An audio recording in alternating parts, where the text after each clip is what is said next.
बिस्म الرحمن।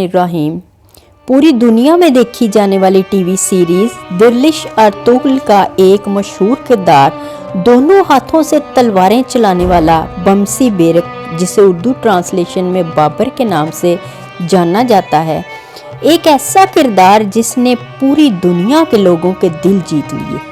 क्या आप जानते हैं कि ये एक हकीकी किरदार है या महज एक अफसाना या छिल्लावा?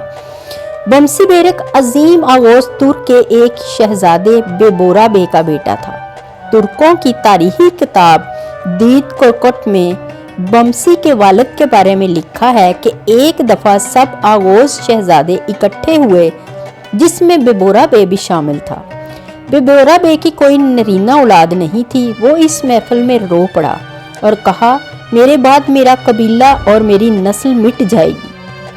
बेबोरा बे की आहुजारी को देखकर सब शहजादों ने दुआ की कि अल्लाह बेबोरा बे को नरीना औलाद अता फरमाए। चुनाचे इस मौका पर एक और शहजादे बेबोचन ने भी दुआ की। चुनाचे कुछ वक़्त के बाद बेबोरा बे को अल्लाह ने एक बेटा अता किया। बेबोचन के घर एक बेटी पैदा हुई।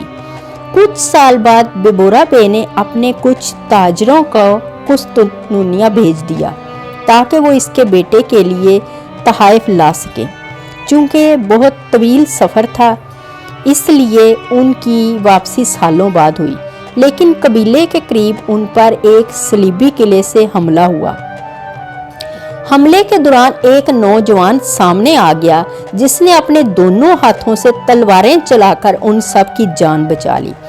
काफिले वालों से रुखसत लेकर वो जवान अपने कबीले पहुंचकर अपने बाबा की औताक में जा बैठा। जब ताजर कबीले में पहुंचे तो उस नौजवान को अपने सरदार के हमरा देखा। ताजरों ने फौरन उसके हाथ चूमना शुरू कर दिए। इस पर बेबोरा बे गुस्से से लबरेज हो गया और कहा कि ये कौन सी रिवायत है कि बाप बैठा हो और लोग उसके बेटे के हाथ चूमने लगे। उस पर ताजरों ने उन्हें काफिले पर हमले की सारी सूरत हाल से आगाह किया। वो अपने बेटे की शुजाअत के बारे में सुनकर बहुत खुश हुआ। अब तक उसने अपने बेटे का कोई और नाम रखा था। काफिले में काफिरों का सर उड़ाने की वजह से ताजरों ने उसे बमसी बेरक कहा और यही उसका नाम पड़ गया। कुछ अरसे बाद बमसी बेरक की शादी बेबोचन बे की बेटी बानो चेचक से हुई, लेकिन बदकिस्मती से शादी की रात ही इनकी औताक पर हमला हुआ और बमसी बेरक को कैद कर लिया गया। बमसी बेरक 16 साल तक सलीबियों की कैद में रहा। एक रिवायत के मुताबिक खलीना नामी शहजादी ने उनको जेल से फरार होने में मदद की, जबकि एक रिवायत ये भी है कि हलीना नामी शहजादी बमसी बेरक से मोहब्बत करने लगी थी, इसलिए वो बमसी बेरक को वहां से लेकर भाग गई और बाद में इनकी शादी भी हो गई। यहाँ पर यह बात काबिले गौर है कि बमसी बेरक का अर्तुगरुल गाजी और उनके फर्जंद उस्मान गाजी से कोई ताल्लुक था भी या नहीं।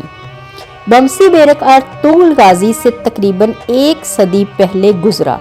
इसकी ज़िंदगी में अर्तुगरुल गाजी का कोई जिक्र नहीं। अब सवाल ये उठता है कि अगर बमसी बेरक का अर्तुगरुल गाजी से कोई ताल्लुक नहीं है तो उसे इस सीरीज में क्यों दिखाया गया? इसका सादा जवाब इतना है कि बज़दाग ने बमसी बेरक का किरदार इसलिए इस सीरीज में ऐड किया ताकि मशहूर तुर्क बहादुर जंगजू बमसी बेरक को खराजे तहसीन पेश किया जा सके।